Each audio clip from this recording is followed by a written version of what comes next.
Salut à tous, bienvenue dans l'épisode numéro 5 de Learning Pédagogie. Aujourd'hui, on va parler de discipline. Semaine dernière, motivation, cette semaine, discipline. Et comme d'hab, je suis avec Romain.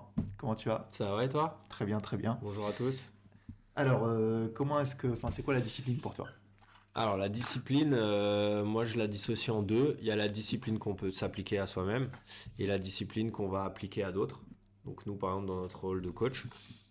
Alors après en termes de définition, je dirais que c'est un...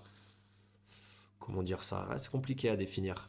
Mais disons que c'est un cadre que tu vas fixer pour toi-même ou pour les autres avec des limites auxquelles il faut essayer de pas dépasser et qu'il faut respecter. Si tu les respectes et que tu les dépasses pas, tu es dans la discipline. Et si c'est pas le cas, pour moi, tu es hors discipline. Et donc là, tu corriges le tir avec tes élèves ou tu corriges le tir avec toi-même. Ok. Moi, je le définis surtout avec l'énergie que tu vas mettre l'intention et l'énergie que tu vas mettre dans une activité. Et ce serait plutôt, de mon point de vue, l'énergie que tu vas mettre à un intervalle régulier de temps pour atteindre ton objectif. D'accord, ouais, donc il y a une notion de timing, ouais. C'est ça. Et c'est l'énergie qui te permet d'agir au quotidien ou bref, tous les 2 jours, 3 jours, 4 jours pour atteindre ton objectif. D'accord. Et je pense que c'est assez important comme truc parce que tu sais, la semaine dernière, on a vu la motivation. La motivation, en 2 mots, c'est ce qui nous permet de commencer, de nous lancer dans un nouveau truc ou de nous lancer dans une future étape dans l'objectif, dans le but d'atteindre un certain objectif. Et la discipline, ça nous permet d'atteindre notre objectif. En gros, la discipline, c'est le chemin qui est entre la motivation et l'atteinte de l'objectif. D'accord. Et en fait, c'est un truc c'est assez important en fait, parce que moi je le vois souvent chez les profs, les coachs et parfois, souvent même chez les parents. On a une espèce de manque de patience, tu vois, une impatience parce qu'on veut aller beaucoup trop vite. On voit l'objectif, on veut qu'il soit atteint tout de suite et on a cette impatience où on laisse pas, tu vois, le temps à l'élève ou à l'enfant, peu importe, d'agir et de faire des trucs au quotidien et de travailler. On veut directement atteindre l'objectif et du coup ça crée cette espèce d'impatience. Et je vois aussi ça avec les coachs, genre en maths je le vois beaucoup, où on travaille directement avec énormément de technicité, donc on va parler directement avec le langage hyper technique, le langage propre à la discipline, ce qui fait que en fait on n'est pas du tout prêt, tu vois. Dans les maths, tu as développé raisonnement, développé communication, et travaille déjà sur le raisonnement, vas-y progressivement, étape par étape, avant, tu vois, d'ajouter tout le langage hyper technique et de noyer l'élève dans le truc, quoi. Ne pas brûler les étapes, quoi. Ouais, c'est ça. Ok. Donc elle est assez tranquillement, on va dire. Ouais, patience. Ouais, c'est ça, exactement. Alors du coup, comme je disais tout à l'heure, atteindre un objectif, ça demande 3 choses. Le pourquoi, donc savoir pourquoi pourquoi est-ce qu'on veut atteindre un certain objectif. C'est un peu le pourquoi, le why de ton objectif. Et donc ça, tu peux l'avoir en numéro 1 ou en numéro 3 en fonction de l'objectif. Parfois, il vaut mieux se lancer et avancer, puis un jour, tu sais pourquoi est-ce que tu l'as fait. Ou alors, si tu le sais dès le départ, c'est encore mieux. Et ensuite, il y a les 2 trucs. Donc, première partie motivation, donc c'est ce qui te permet de te lancer. Et deuxième partie discipline. Et ça, c'est quand même le moment le plus important. Parce qu'autant la motivation, c'est hyper intense, c'est court dans la durée, ça dure quelques heures, quelques minutes, quelques jours. Mais après, tout le reste, c'est de la discipline. Et la discipline, c'est chiant, c'est ennuyant, c'est long.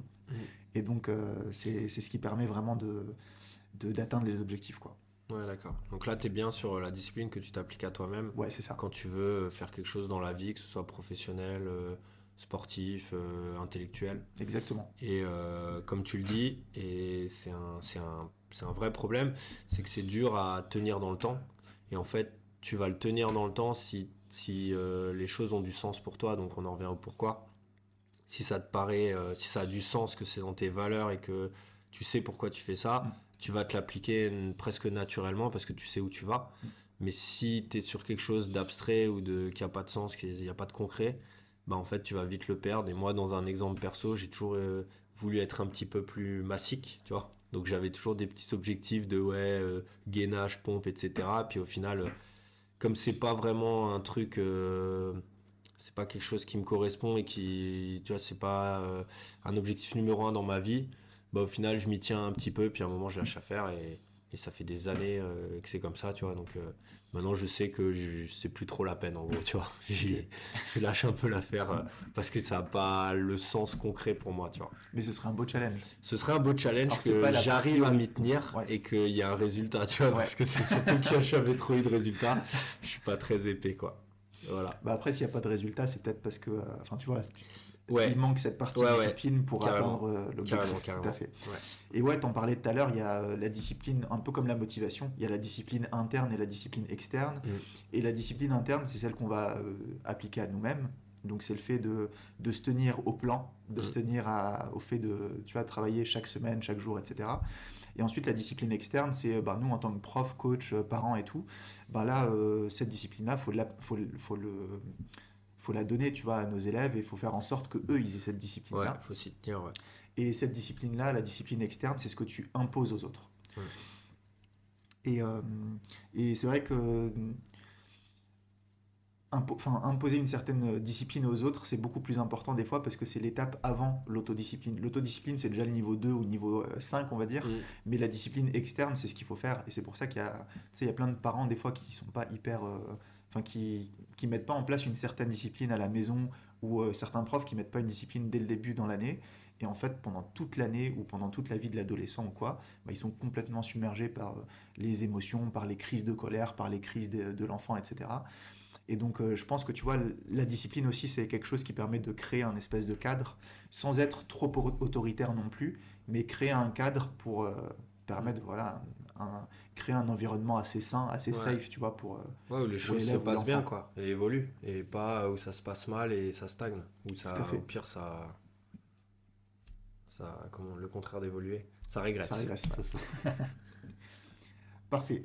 Moi, je m'étais noté un petit truc. Donc, le pouvoir de la discipline aussi, c'est le fait d'être, tu sais, de chercher la régularité plus que l'intensité. Mm. Si on prend l'exemple de la musculation, faire une séance de musculation de 8 heures, ce sera beaucoup moins efficace que de faire 3 fois 1 heure dans ta semaine, par exemple.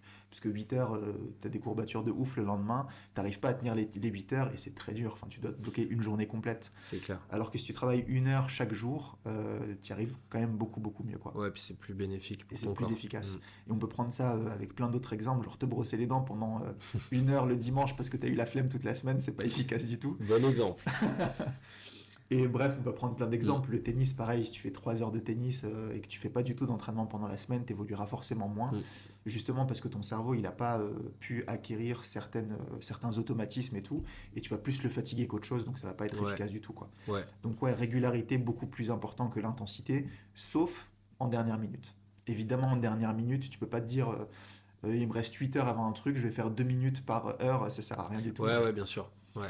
Ou alors si ton objectif, ça peut être, tu vois, genre là, on prenait l'exemple du tennis, si tu fais 3 heures, si c'est, par exemple, tu veux faire comprendre à ton élève ou tu veux le faire bosser sur un match long, et que quand c'est un peu difficile physiquement ou mentalement, faut continuer, faut tenir, et Ouais. jusqu'à un certain gap, tu vois. Donc voilà. Mais c'est sûr que si tu cherches la discipline plus sur la performance et sur voilà, des progrès dans ton jeu, etc., c'est mieux de trouver le bon timing et de le faire à répétition plutôt qu'une fois et qu'à la fin, parce qu'au bout des 3 heures, tu vas travailler la résilience et puis voilà, le tenir un peu sur le physique, mais t'auras pas le meilleur niveau de jeu au bout de 3 heures plutôt qu'au bout je sais pas, de la première heure, quoi. Ouais. Mais de toute façon, on reviendrait sur la motivation. En plus, Parce que ouais, tu as besoin d'être motivé pour y arriver pendant 3 heures, c'est mais de la ça, discipline, tout à fait. ça n'a pas trop de sens. Mhm. Ensuite, quelles attitudes est-ce qu'on peut avoir en tant qu'enseignant, en tant que coach face à un élève? Je pense que c'est important, tu vois, de créer un besoin chez l'élève. Et ce que je fais souvent, quand je vois que l'élève, par exemple, a besoin de progresser dans telle ou telle chose, je lui demande, par exemple, est-ce que tu veux que je te montre une astuce pour gagner en efficacité? Et en général, ils disent toujours oui, ils disent jamais non, tu vois, genre non, ça m'intéresse pas, merci. Et justement, tu vois, le fait de poser ce genre de questions-là, ça crée un certain intérêt. Et du coup, pareil, tu rends l'élève coachable et du coup, là, tu peux lui apporter quelque chose. Et, euh, et voilà, donc ça, c'est une des attitudes que j'utilise beaucoup avec mes élèves. Je sais pas si tu as des petits trucs, toi, que tu utilises des fois. Bah, peut-être plus dans ouais, rappeler les règles et puis pourquoi pas utiliser un support tu sais où si par exemple tu es sur un objectif de progression, voilà, on y va étape par étape, donc tu reprends chacune des étapes par lesquelles il faut passer, et comme on a dit qu'il y a une notion de temps, Mhm. ben juste dire que voilà, ça va peut-être pas se faire au bout de la première heure, faut être patient, faut continuer à venir avec les mêmes objectifs et la même motivation, et, et puis à un moment le travail paye, hein, ça c'est une phrase que les gens, enfin on dit souvent, À un moment, tu es récompensé de tes efforts et la discipline, c'est ça. Donc, même si au début, tu n'as pas vraiment ce que tu recherches, ben, continue. Il faut essayer de se Et forcer un peu. voilà, c'est ça. Parce qu'à un moment, tu vas passer par une étape où la motivation, et en fait, c'est là qu'il faut continuer. C'est là c'est un peu dur. C'est là qu'il faut se motiver. C'est là qu'il faut y aller. Et à un moment, tu seras récompensé de tes efforts. Moi, je le vois par rapport au tennis, hein, toujours, hein, mon métier, etc., ou ma façon, enfin, mon jeu. Moi, les efforts ont payé tôt ou tard, que ce soit pour devenir prof ou pour jouer au tennis. J'ai eu des moments, voilà, pas bas ou des moments où ça marchait pas et j'en ai crisé, quoi, tu vois. Et puis voilà, j'ai pas lâché l'affaire. Moi, ça fait une paire d'années que je joue au tennis et je progresse encore maintenant, en fait. Donc, faut s'accrocher. Ok. Dans la vie, faut s'accrocher. Moi, j'ai 3 outils justement pour imposer la discipline. Donc, c'est une espèce de discipline externe qu'on va imposer à nos élèves. Donc, la première, c'est ce que j'ai dit tout à l'heure, c'est créer un besoin chez l'élève. Donc, lui demander est-ce que tu veux gagner en efficacité? Est-ce que tu veux être mieux organisé? Parce que problème d'organisation, est-ce que tu veux être mieux concentré? Donc, premier, créer un besoin. En numéro 2, présenter uniquement 2 choix. Alors, souvent, je présente 2 choix. Et c'est très imagé, tu sais, mais c'est souvent un choix hyper courageux et un choix très lâche. Et donc, en fait, le choix, il est. Enfin, tu vois, c'est très orienté ce que je propose. Et donc là, tu sais, je mets 0 nuance. C'est vraiment très courageux ou très lâche. Ouais, Et donc, forcément, l'élève, il va pas me dire, bah, je vais choisir la lâcheté, tu vois. ouais. Forcément, il va choisir le Ouais, choix un donc petit peu tu le courageux. pousses un peu quand même, Ouais, c'est ça. tu l'orientes un peu, Je ouais. le force un petit peu Ouais, à se ouais. mettre dans le dur parce que sinon, on ne Ouais, mais progresse c'est pas bien. forcément, quoi. Mm. Et enfin, le troisième gros outil, c'est que pour encourager l'élève, pour le rendre un petit peu plus courageux, j'essaye, et ça c'est dans mon attitude au quotidien avec les élèves, de euh, pas toujours, tu sais, juste pointer le négatif et dire là ça marche pas, mais essayer de pointer le positif à chaque fois qu'il y a des bons trucs. Et au bout d'un certain temps, tu pointes le négatif et tu dis que là ça fonctionne pas. Et donc à ce moment-là, tu sais, tu poses la question, est-ce que tu vas améliorer ça? Et donc là, petit à petit, il va déjà prendre en compte tes conseils parce que tu as quand même pointé le positif. Mm. Mais genre pointer le négatif tout de suite et rien dire sur tout ce qui était positif avant, c'est un truc qui est pas très très efficace parce qu'on ne prend pas forcément en compte tu vois, Les efforts. les conseils ou Mm. les efforts que... Et là, on voit vraiment que ben, j'ai fait l'effort, j'ai vu certes que tu as fait des choses positives, et du coup, ben, au bout de 5 6 trucs positifs que tu as fait, je te pointe le négatif, et là, l'élève, il sera plus à même de t'écouter que si tu pointes direct le négatif et il va se dire, ah, vas-y, lui, le vieux, il me casse les... tu Ouais, vois, il me ouais, saoule un je peu, vois. le seul truc qu'il sait faire, c'est me donner des conseils alors que je lui ai rien demandé, quoi. Mm. Tu vois. Ok.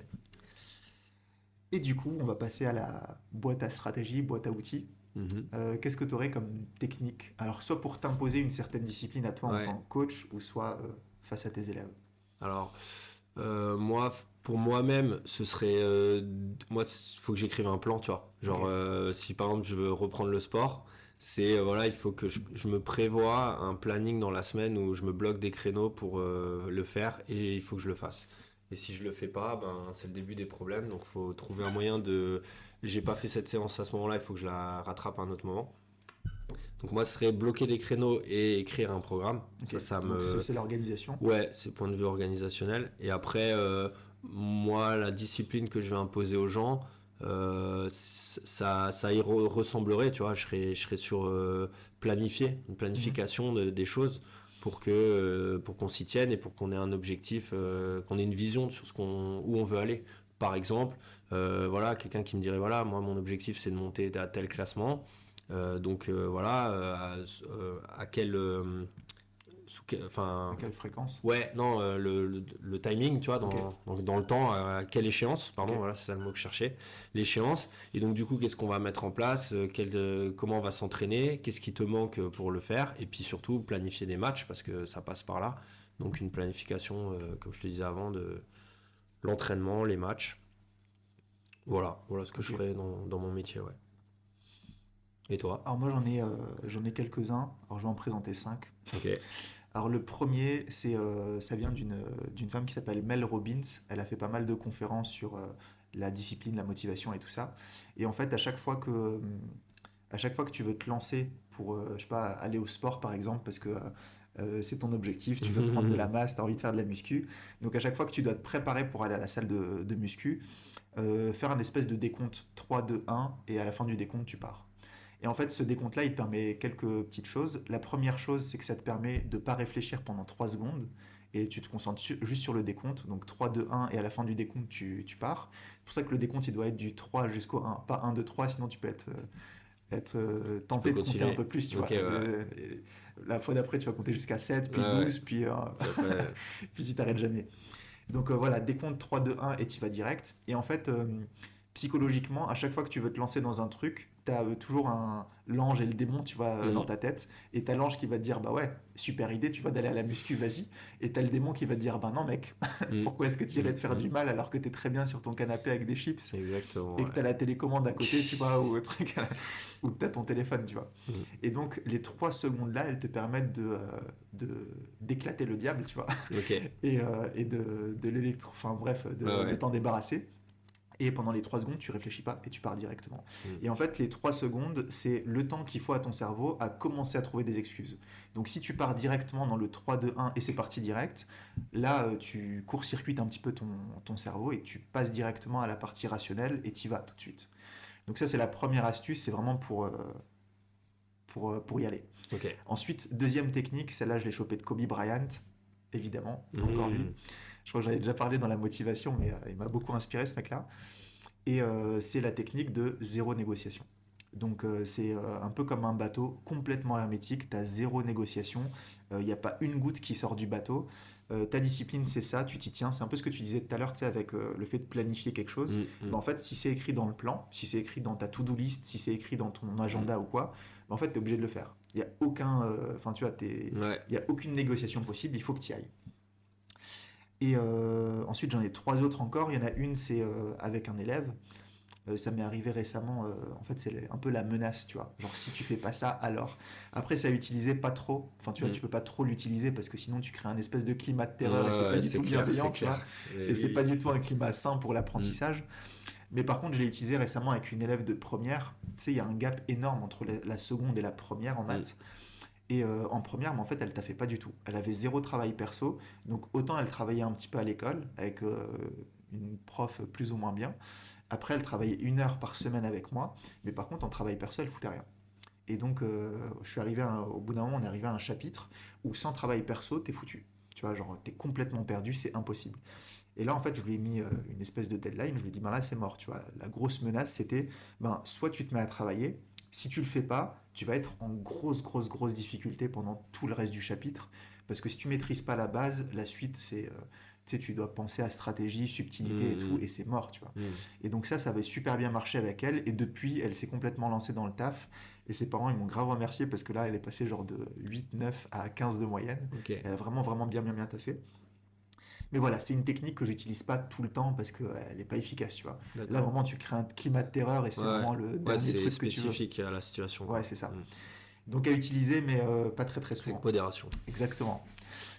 Ensuite, quatrième technique, j'essaye de développer des réflexes chez mes élèves où je leur présente toujours un petit schéma, genre choix facile, je crois qu'on avait déjà parlé la semaine Mm. dernière, Mm. genre choix Ouais, facile, ouais. vie difficile, choix difficile, vie facile. Mm. Et en fait, j'essaie de leur dire que voilà, à court terme, tu peux choisir la facilité ou la difficulté, mais par contre, à long terme, les situations vont être inversées. Donc en gros, si tu prépares un examen par exemple en maths, si tu prépares un match au tennis, si tu prépares un tournoi, un combat au karaté ou peu importe, soit tu te mets dans le dur à l'entraînement, et si tu te mets dans le dur à l'entraînement, t'es dans le dur, et donc plus tard ça va être une situation entre guillemets facile ou moins compliquée. Et c'est ce que je leur dis tout le temps, si tu fais une bonne préparation à l'examen, ce sera un peu plus simple. Si tu fais une mauvaise préparation à l'examen, ben, et tu vois, c'est logique. Mm. Mais par contre, le fait de penser à choix difficile, vie facile, ça te permet directement d'adopter, tu vois, ce petit réflexe et de te poser la Ouais. question, est-ce que je choisis la flemme ou est-ce que je me mets un Ouais, peu dans le ouais, dur? Et pareil, tu vois, je leur dis toujours, choix facile, ben, c'est assez lâche. Enfin, ouais. tu vois, tout le monde peut le faire. C'est Choix ça. difficile, il faut un petit peu Ouais. plus de courage. Est-ce que toi, tu fais partie des gens courageux? Évidemment, ils vont te dire, bah ouais, tu vois, Ouais. je suis Ouais. pas un petit lâche, ou je suis pas une C'est petite ça. lâche. Et après, ça peut déboucher sur la menace, comme tu disais avant, Ouais, c'est quoi. ça. S'ils ont d'abord pris le. S'ils sont trop dans la facilité. Et puis après, ils s'en rendent compte, tu vois, Ouais, quand ouais. ils ont un résultat. Des fois, ils ont même de bonnes notes, tu vois, et ils se disent, ouais, mais dans le fond, j'ai pas taffé. Mais de manière générale, quand tu as un résultat pas ouf, après, ils se rendent compte et ils réanalysent leur préparation. Mm. Et dans le discours, tu vois, on peut l'avoir avec eux et leur dire, voilà, ta préparation, elle était comment par rapport au résultat? Si elle était bien, ben, tant mieux, tu as mérité ton résultat. Si elle était pas bien, ben, Tant tu pis. vois, le résultat, c'est ça. Ouais. T'as Mais, le résultat. mais il faut, tu vois, faire face à ses responsabilités. Hmm. Ouais, dans le domaine du sport, ça marche comme ça. Ouais. Faut s'entraîner comme en situation de match. Si tu la joues un peu trop facile, voilà, tu développes pas les moments où ça va être difficile dans le match, tu les auras pas vécu à l'entraînement. Donc pourquoi tu les vivrais bien en match alors qu'en plus il y a la pression du résultat, il peut y avoir un enjeu financier, etc. Donc Ouais, totalement. Et ce que je fais souvent, par exemple au karaté, là, cette semaine, j'ai bossé avec mes élèves, on a fait... en fait, je leur mettais une contrainte supplémentaire alors qu'il n'y a pas d'enjeu, tu vois. hmm, Autant en compétition, il y a un enjeu, il faut gagner le point, il faut avoir la bonne note si c'est un passage de grade pour passer une ceinture ou truc comme ça. Au club, il n'y a pas d'enjeu. Tu vois, tu viens, c'est un club loisir en plus là où je suis. Donc c'est un club loisir, il n'y a aucun enjeu. Et du coup, à chaque fois, j'essaie de leur ajouter une petite contrainte, ce qui leur permet ouais, ouais, d'être forcés, tu vois, à se d'élever le mettre dans la niveau. difficulté. Hmm. Et ma dernière technique, ma dernière petite stratégie, c'est développer des habitudes chez mes élèves. Et du coup, par exemple, ce sera à chaque fois qu'on fait, tu vois, à chaque fois que tu fais un exercice, tu prends un brouillon, tu notes toutes les informations importantes, genre les plus importantes, genre la fonction, l'ensemble de définitions. Bref, c'est des maths, mais Ouais, donc ouais, tu notes que les trucs importants. ouais. Et sur la première fiche, enfin, tu vois, c'est une feuille A4 que tu plies en deux. Du coup, tu as 4 pages. Sur la première page, tu as toutes les informations dont tu as besoin. Et sur tout le reste, c'est tous les essais que tu fais.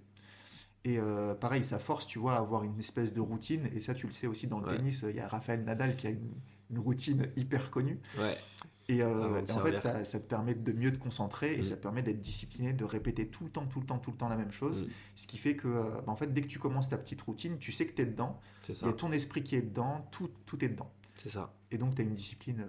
Ouais, et les routines, c'est ça, il te faut un élément déclencheur et il te faut un marqueur, tu vois, quelque Ouais, chose. Et plus tu l'as fait et tu la répètes et plus tu es concentré sur faire quelque chose. Et c'est le but d'une routine, ouais. complètement. Parfait. Bah, du coup, pour conclure sur ça, j'ai deux petites citations Mhm. sur la discipline. Alors, je sais plus, enfin, la première, je sais plus du tout de qui elle vient, mais ça dit que dans le monde, il y a deux types de douleurs. La douleur de la discipline, qui pèse quelques grammes, et la douleur des regrets, qui pèse des tonnes. Et ça, Ouais. je trouve que Ah ouais, ça elle est illustre belle. vraiment bien la Ouais, c'est discipline, clair. parce que le résultat, il est là, quoi. Ouais. Et c'est vrai que la discipline, c'est des petits efforts sur une grande durée, d'un point de vue très régulier. Et par contre, les regrets, tu les gardes toute la vie et enfin, ça Mm. pèse des tonnes parce que Il n'y a pas moyen de revenir en ouais, c'est arrière. ça. Et Ouais. souvent, l'excuse qu'il y a derrière ça, c'est juste une flemme, tu vois. Des fois, Mm. c'est vrai que des fois, t'es pas dans le bon environnement, des fois, t'as pas les bons outils, les bonnes armes et tout, mais des fois, c'est juste la flemme. Ouais. Souvent, c'est juste la flemme. Ouais, il y a de ça.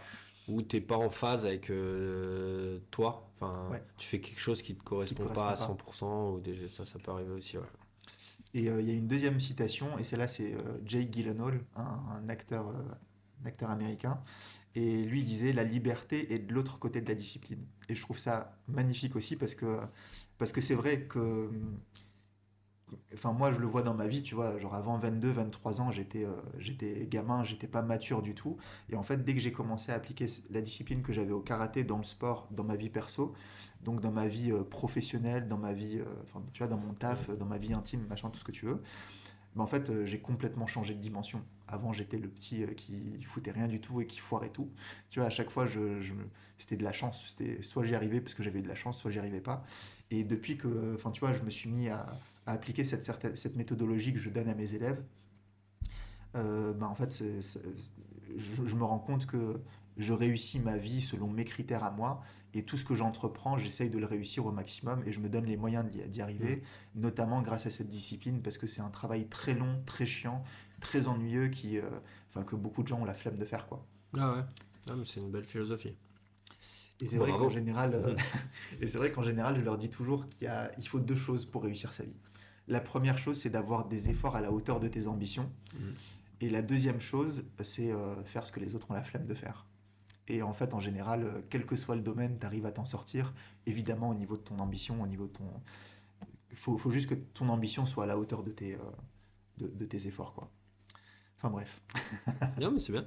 Je vois que c'est un sujet qui te caractérise. Ouais, Tu ouais, vois, ouais. moi, je pense que je suis moins discipliné que toi sur plusieurs domaines.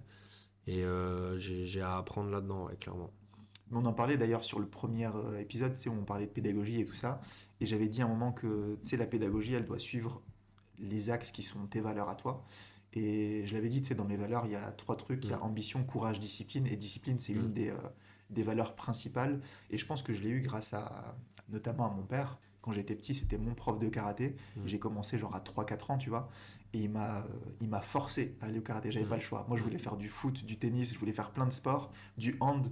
Je voulais faire plein de sports, sports collectifs, des sports avec les potes, tu vois. Et il m'a dit, ben non mec, tu vas faire du karaté, pas le choix, moi je suis prof de karaté, ben tu vas venir au club avec moi. Et du coup j'allais 5 fois par semaine, 6 fois par semaine, et j'avais pas le choix, vraiment pas le choix.